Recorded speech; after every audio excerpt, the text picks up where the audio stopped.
My name is Nate Thurston, and across from me is Mr. Charles Chuck Thompson, hanging out on a beautiful Tuesday morning here in Nashville, Tennessee. How's it going today, Chuck? Carhartt Tuesdays. Carhartt Tuesday. Yeah. And if you don't watch the video, you'll see that Carhartt Tuesday is almost every day of the week. Charlie celebrates almost every day of the week. Yep.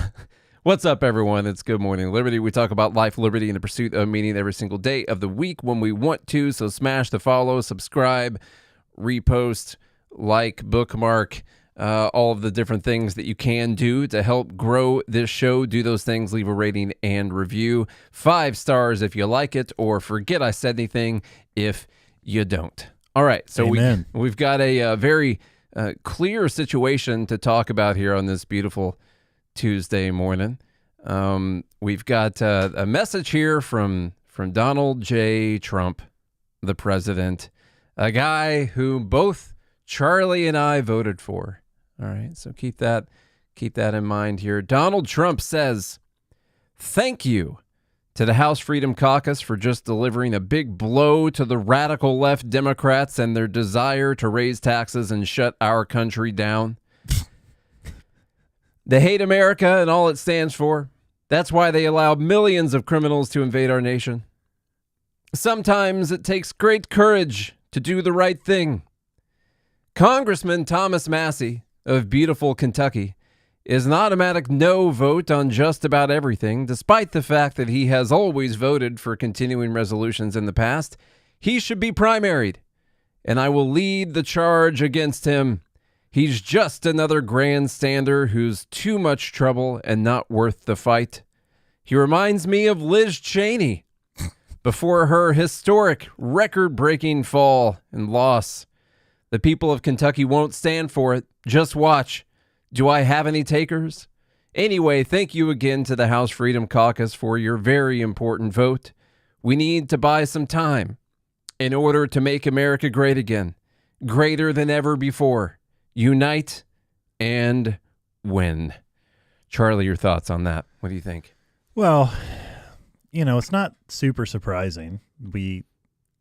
I think we said, even though we voted for Trump, that he's not perfect, and there are going to be times where he's definitely not libertarian. Only doesn't have You're right about it not being surprising. We're not. And we also talked about how he's a big spender, and he signed off on the biggest spending bill that Congress has ever passed. In fact, he threatened to primary Thomas Massie when Thomas Massie was against that bill. The most America had ever spent on anything. They've tried to primary Thomas Massie. It hasn't worked. It didn't go well for them at all. But we're now, not. Of course, he praised Thomas Massie when Thomas Massie endorsed him. Yeah, Massie did endorse Trump in October. A nice endorsement from Thomas Massie, and Trump was very happy about that, of course, at that point in time. But it only took a few months here for him to turn back on him. And once again, not surprised, because Trump doesn't have any principles. We know that. A lot of times he lines up with things that we want to do, and more so this time than ever before, he has lined up with things that we wanted to do. And we've been pretty happy with the things that have happened so far. He did not have to go as far on Doge and Elon Musk and all those kinds of things, and some of the rhetoric about the military and ending the wars and stuff like that. Potentially ending the Department of Education. Yeah, he didn't have to continue on all those things. He won the election. He's not running for re-election, and he clearly has some convictions about actually doing some of those things, I guess, kind of. Maybe. I'm Depends not on really whether sure. it's popular or not. But of course, in this case, we're talking about a continuing resolution for, I believe it's 6 or 7 months, which will just continue the spending levels that President Joe Biden thought were okay for us to spend. And in order to save America, in order to do the right thing, in order to be brave, we must do nothing. We must go on the way things have been. That is bravery, folks. That is absolute, complete bravery. Continue the resolution. Changing nothing.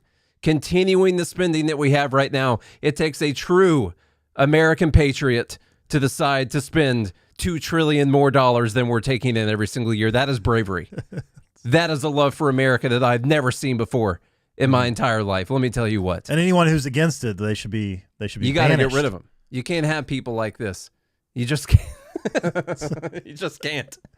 Now, the argument is I've seen that, well, if the government shuts down, we can't, shore up the border. We can't do the things that Trump needs to be able to do if the government shuts down because we can't get, this continuing resolution passed. And I was like, why don't we instead of fear mongering like that, why don't we just hold their feet to the fire and be like, look, this isn't going to pass. Why can't you still defend the border if the government shuts down? The only thing that the government shuts down is discretionary spending, by the way. All the essential functions of government still operate. Their argument is that they're out of beds to house people when they arrest them for deportation, and that they need, I believe they're getting $500 million or so in order to get some more beds for that.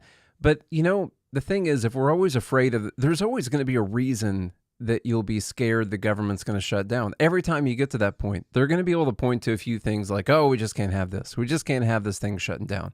And so we just keep doing. You think there's not going to be an argument over the government shutting down in 6 or 7 months when they go to talk about the spending again? At that point, we'll be closer to the next midterm election, and they'll be scared about shutting the government down then. Mm-hmm. It's absolutely ridiculous. While there's still a little bit of momentum on cutting spending, the wasteful spending that Doge and Elon Musk have pointed out, and that Trump has made such a big deal. He gets up there at the podium and he reads off all these ridiculous things that he just said we have to fund for America first. We have to. Yeah. We can't even put in this bill that we're going to cut the funding to USAID. Yeah.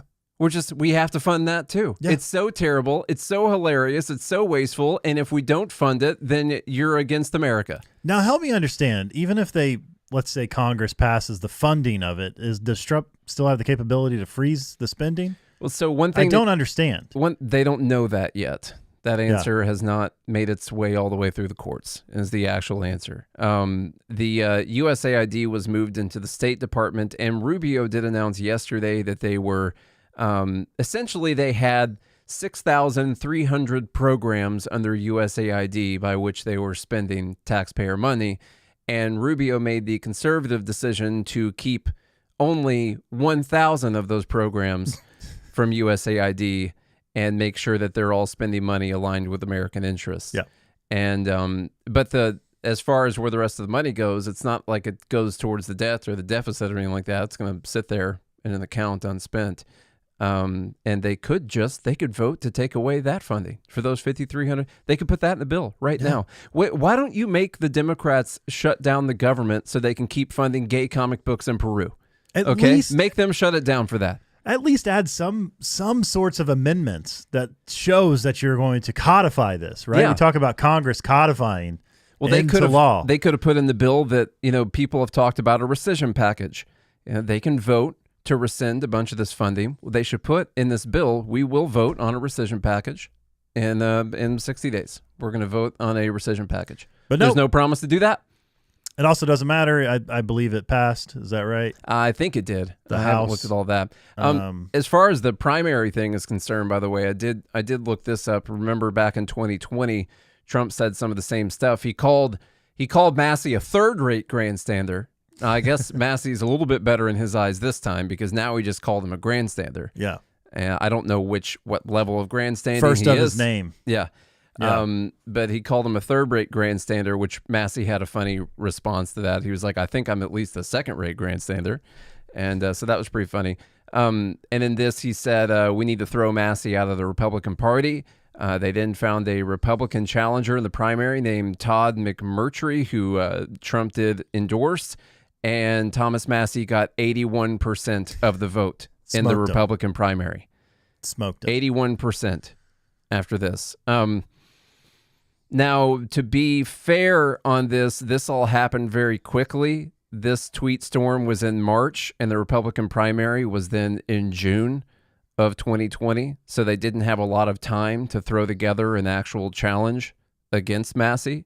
And this time, if he is promising to do it, he will have much more time.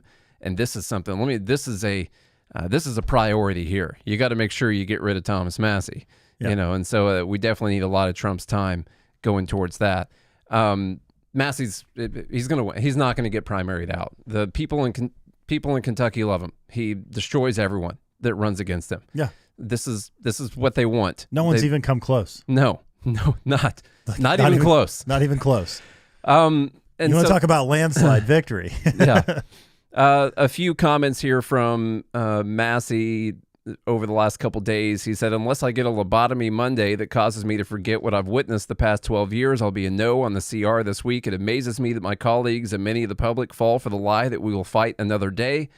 Check out my prediction 6 months ago. We played this video before. We don't have to play it again. This is Massie in September saying exactly what was going to happen, that they weren't going to have the fight then. Then they were going to vote again in December, and he said, we're not going to have the fight then. And then they're going to vote again a few months after that, and we're not going to do it then.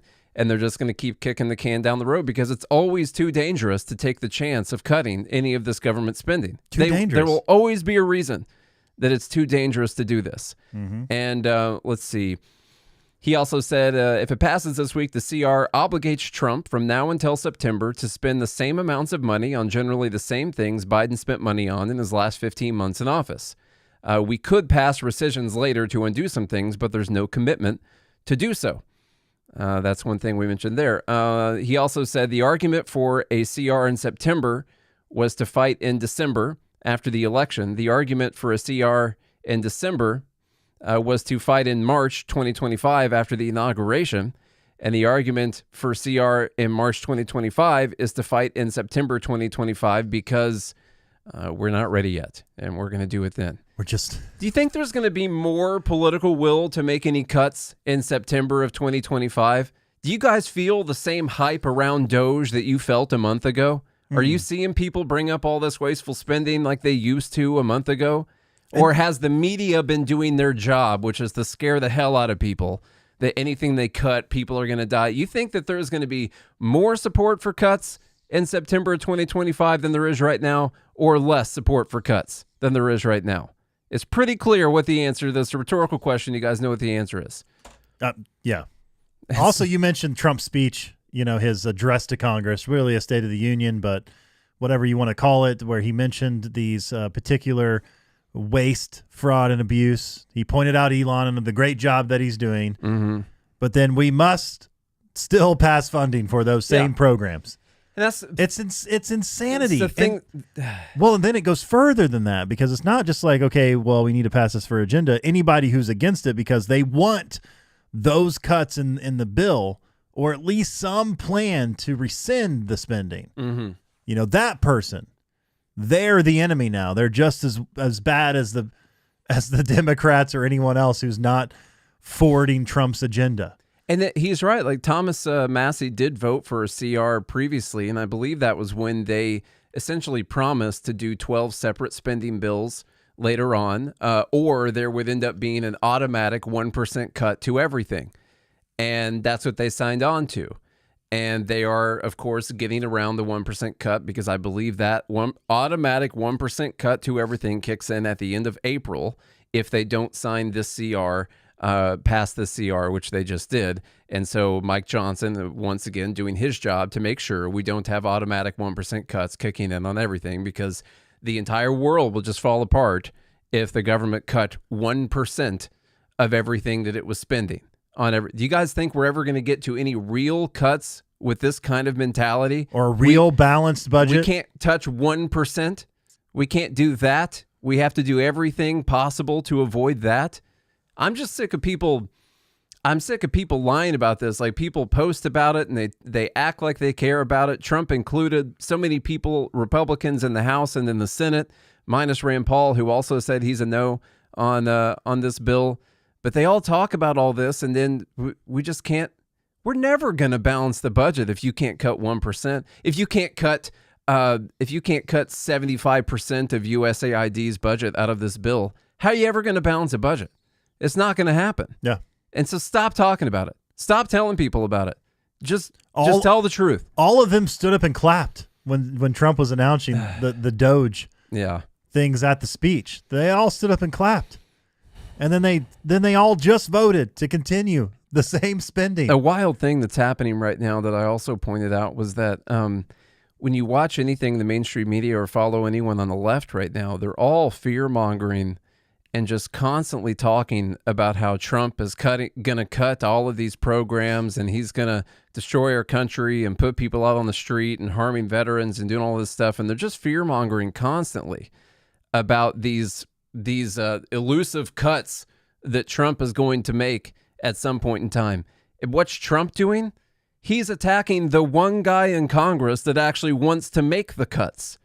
We live in some kind of weird upside down world right now where the critique of Trump is that he's going to cut things, and Trump's critique of Congress is that one of them wants to cut things, and he's fine with everyone else.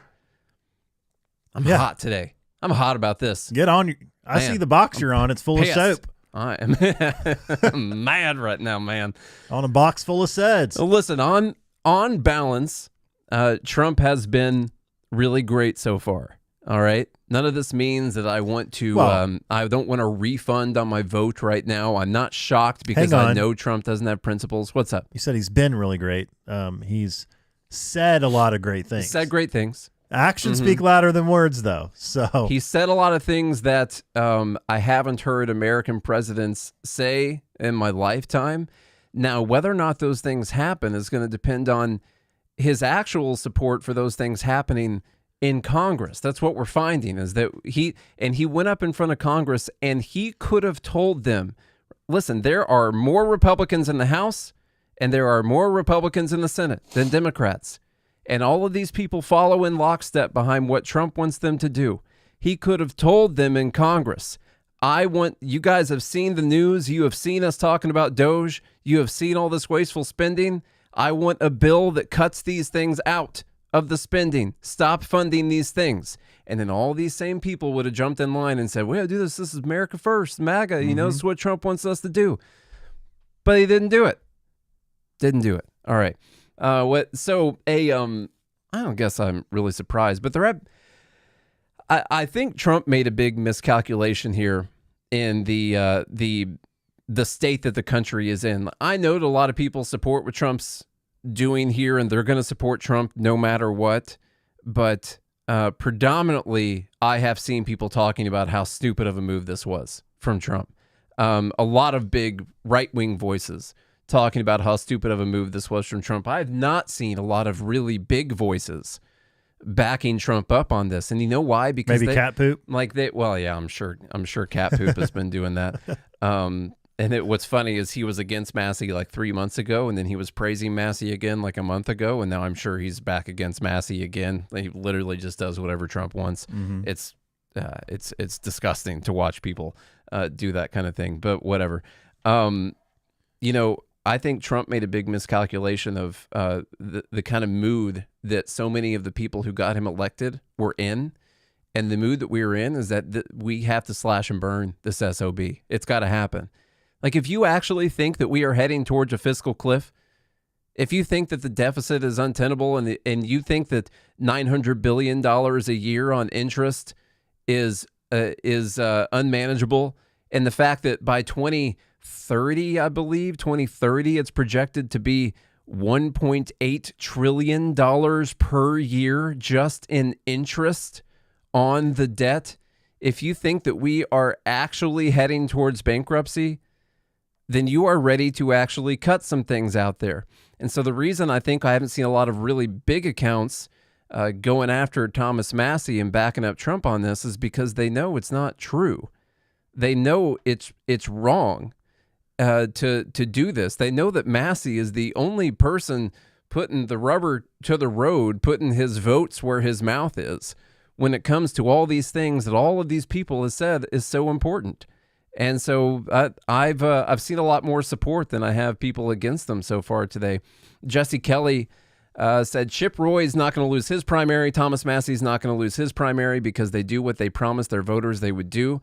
There are two routes to GOP job security: do what you promised, or follow Trump around washing his golf balls. That's true. And you can strip out golf there. Yeah. It would be just fine. Matt Walsh has tweeted about this several times today. Here, let me show.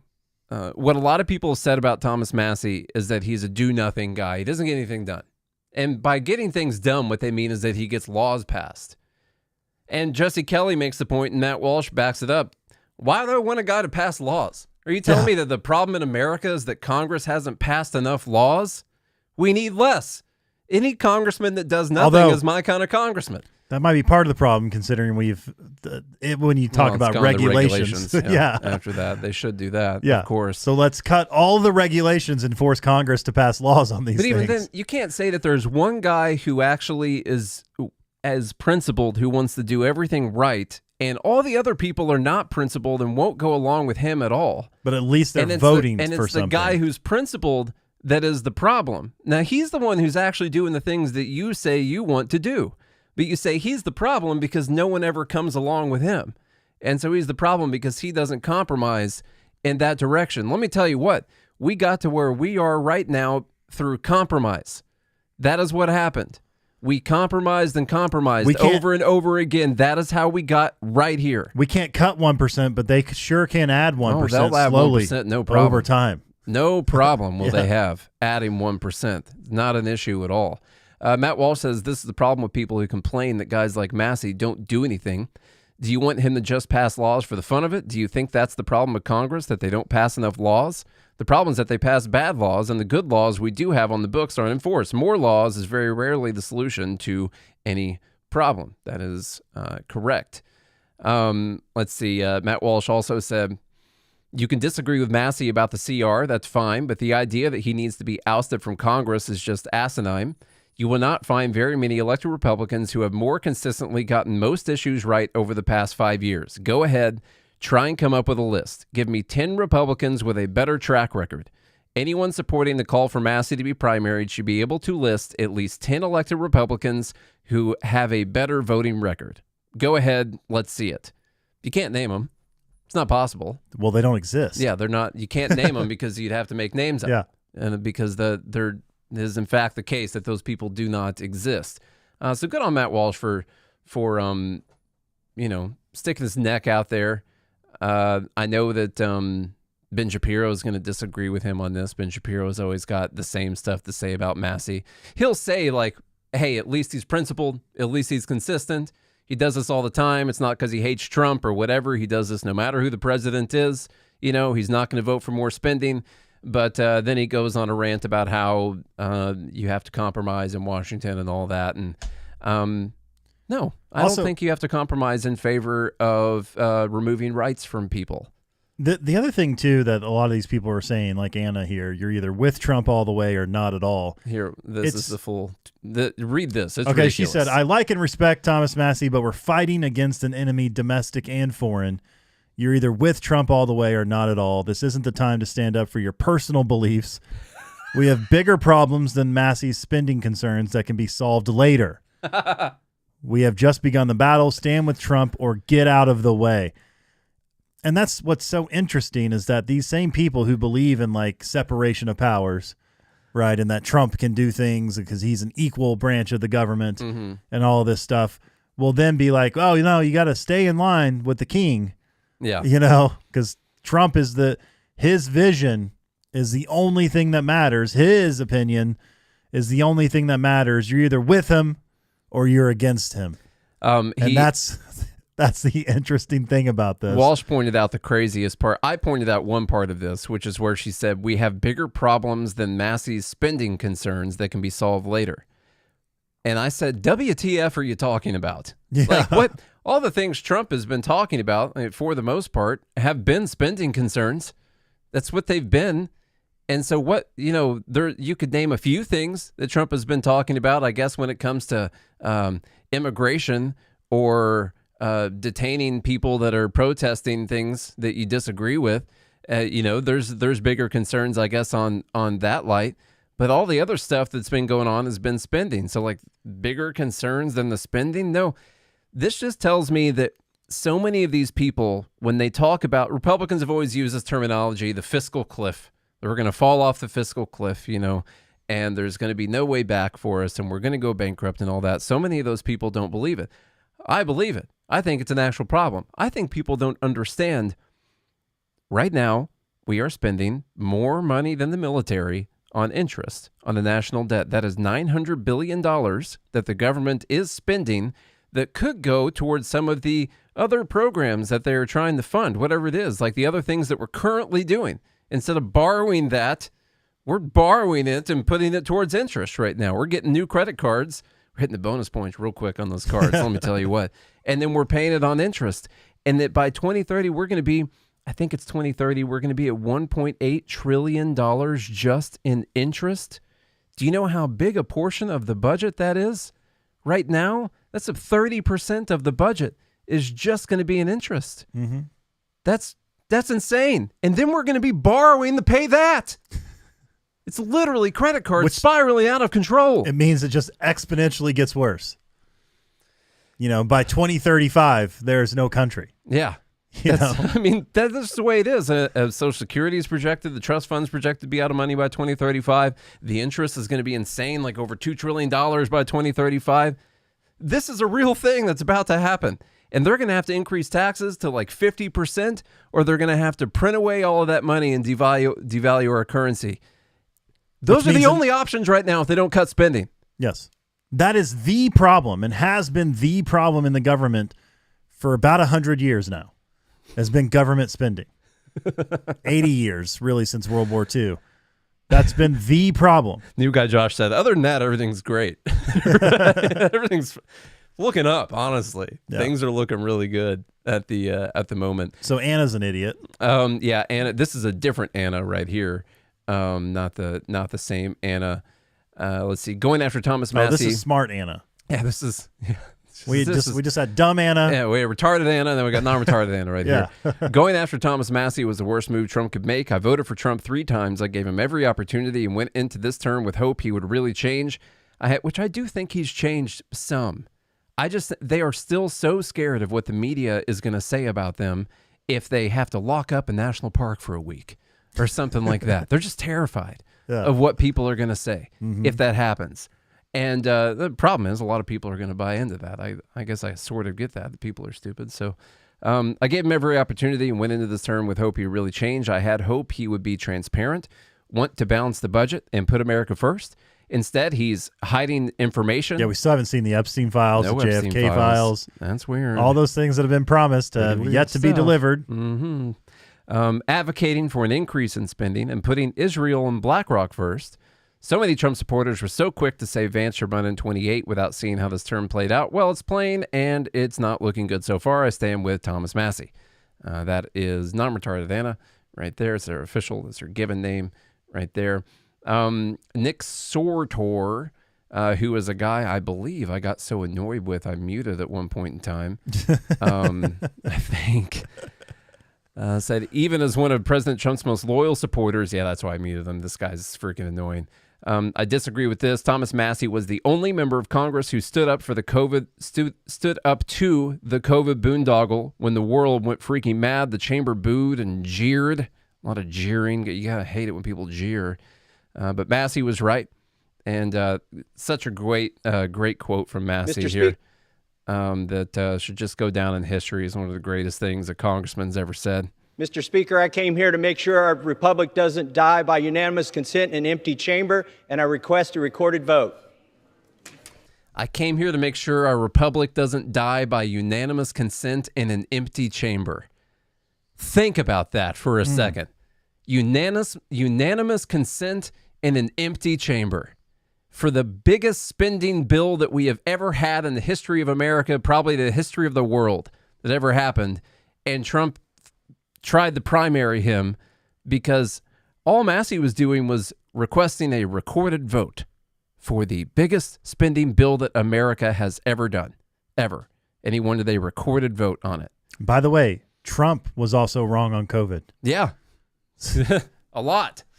Rand Paul and Thomas Massie were right about COVID. Trump was wrong about COVID. He kept Anthony Fauci up there next to him every day in those press conferences. Yeah. I saw him every single day up there answering questions. He's totally fine with that.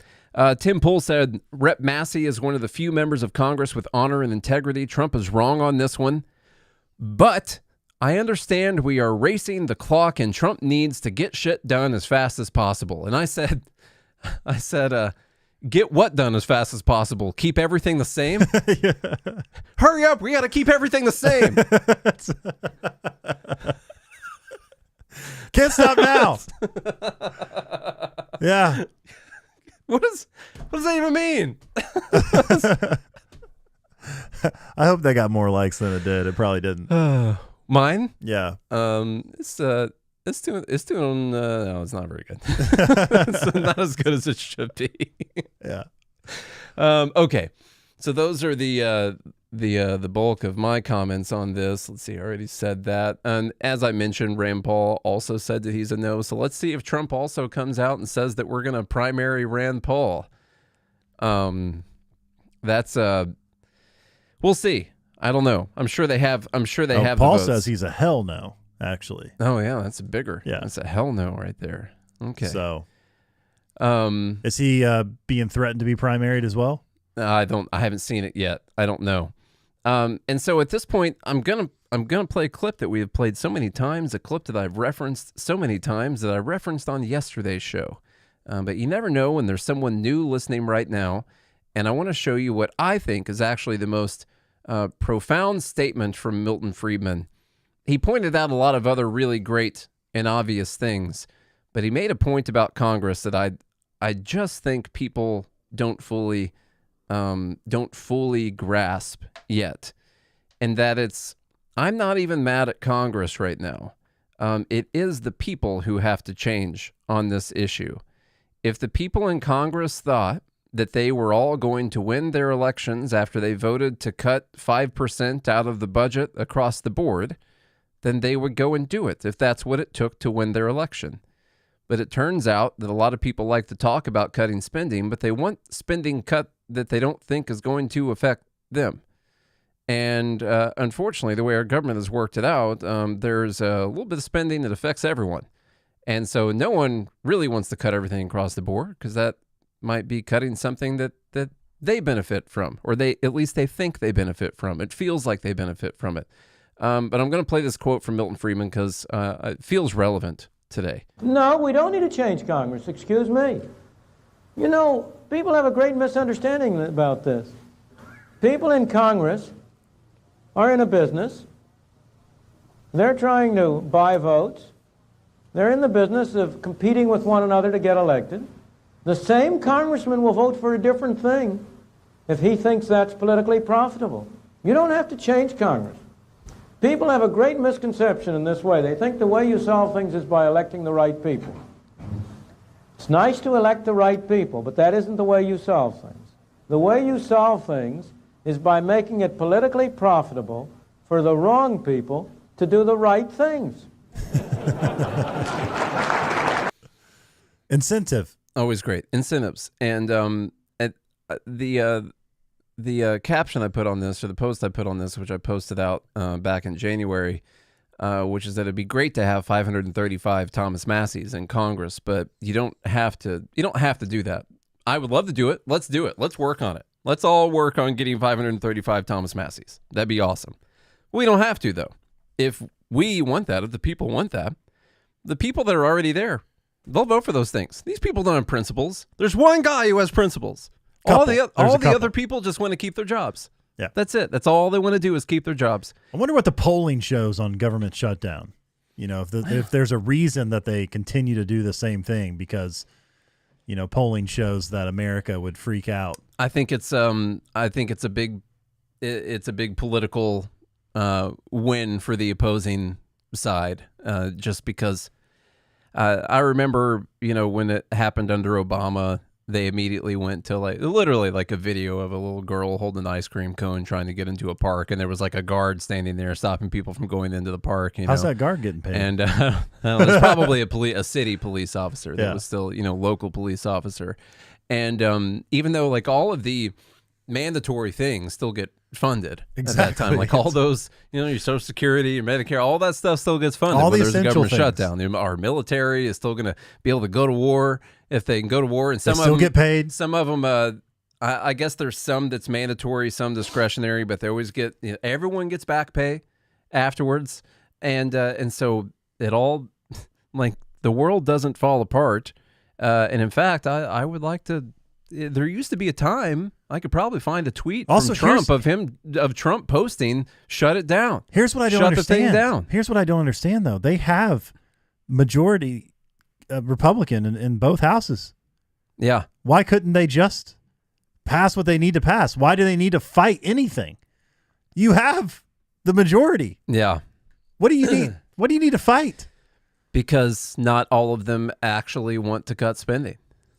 They just talk about it, and they don't want to have to go on record of voting against cutting spending. And so it's better to just not ever do it. And it's better to have Doge try and do it. It's better to fight that out in the courts. It's better to have Trump try and do that than for these people to actually put their names on something that might actually cut spending because someone in their district is going to lose their meal that used to be on wheels afterwards, something like that. And they're going to raise hell and praise Dale about it. And so they just don't want to put their names next to it. It's just easier to never do it. And the idea that we're going to do this afterwards, I hope I'm wrong on this. The idea that we're going to do this later on down the road, later this year, it's only going to get harder to do this. You see all the fear pouring out there from the media and everyone on the left right now, just about, if you just talk about cutting actual fraud, if you're like, hey, that 300-year-old person took out a COVID loan and you're talking about it, they'll say that you're going to cut grandma's checks or something like that. You know, they're going to fear porn all of these people, and to the point that where the majority of Americans are going to be too scared to support any cuts. You know what an addict's favorite phrase is?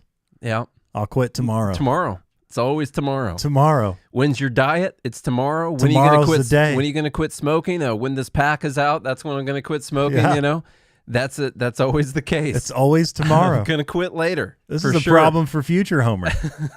You know? Look at the just real quick before we get out of here, and we do have to go. Speaking of this, the fear mongering that Democrats are doing, check out what they've done with this clip here. No Lie with Brian Tyler Cohen posts out a 19-second clip of Elon Musk talking about Social Security and entitlements, and he says, there it is. Elon Musk just said he wants to cut Social Security and Medicare, calling them, quote, entitlements, and says that's a big one to eliminate. That's not what he said at all, by the way. Now, first off, these things are actually, maybe I'm wrong. I don't think I am. These things are actually the definition of entitlements. Like, they are things that you pay into and they say that they're going to pay it back to you later on in life. Like, isn't that an actual, like, you are entitled to this through this system that we have? And so this idea that calling it entitlement means that you're talking down to it, I don't understand that one. That's an actual entitlement.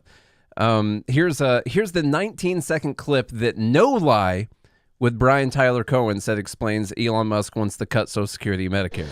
The waste and report in entitlement spending, which is which is most of the federal spending is entitlements. That's like the big one to eliminate, because that's the sort of $500 billion, maybe $700 billion a year. All right. Now, even in this clip at the very beginning, even though Musk has kind of a weird accent and all that and talks really fast, you can hear him saying the waste report in the waste and fraud. The waste report. The waste and I think he said the waste and fraud and entitlements. Now, he is talking about the waste report from the Government Accountability Office in this. Here's a little bit longer clip for you. This is the full, the 51-second clip. No Lie with Brian Tyler Cohen posted out a 19-second clip-down version of this clip. So, a lie. So the waste report in entitlement spending, which is which is most of the federal spending is waste entitlements. report. That's like the big one to eliminate, because that's the sort of $500 billion, maybe $700 billion a year. That is also a mechanism by which the Democrats attract and retain illegal immigrants by essentially paying them to come here, and then turning them into voters. Yes. So this is why the Democrats are so upset about the situation, because they're losing. If we turn off this gigantic money magnet for illegal immigrants, then they will leave, and they'll lose. So he clearly is talking about waste. He is pointing out the numbers from the Government Accountability Office, who we talked about, they projected that there was somewhere around $500 billion in waste and fraud every year. For the entitlement programs? For these programs and for loan programs and all that. Yeah, that was actually for the entitlement programs, just in that right there. Yeah. And that's what he's pointing out. But they are able to turn this around and make it sound like, see, he's coming for your Social Security. Now, I don't know if Lies with Brian Tyler Cohen has a bunch of 300-year-old followers that are on here, but that's a tweet right there that gets 22,000 reposts and 5.4 million views at the time that I opened this. And guys, there's just going to be more and more of that as more time goes on. More and more people will see things like this and they will believe it. And it's going to get harder and harder for Republicans to have any political will to do this. The time was a month ago for them to do this, back when everyone was super excited about the Doge cuts and all that, you know. There's excitement, channel, but there's less now. Just start a channel called Lies with Brian Tyler Cohen. It's wild. Like, and all you have to do is repost his posts. Oh, God. And then it's at least clarified that it's lying. This person said, it's not an entitlement. It's my money that they took out of my paycheck for 55 years. Two things wrong there. Well, number one, when it says it's not an entitlement, it's my money. And so I said, so you're entitled to it? Is that what you're saying? Yeah. You're saying you're entitled to this money? Second of all, they're going to pay you more money than was ever taken out of your paycheck. And second, that's one thing. Second, it's not your money paid people that were currently on Social Security at the time that you were paying your FICA taxes. That paid those people that were on Social Security at that time. This money is coming from people who are currently paying their FICA taxes while they are making money. Your money is gone. It was used to pay other people. Okay? This has to come from people that are currently working. So two things that are dumb in that statement. It's not even dumb bleep of the week. All right? We got to go. We got to get out of here. It's time to go. All right, y'all. Well, if you enjoyed Nate's box of soaps, then please...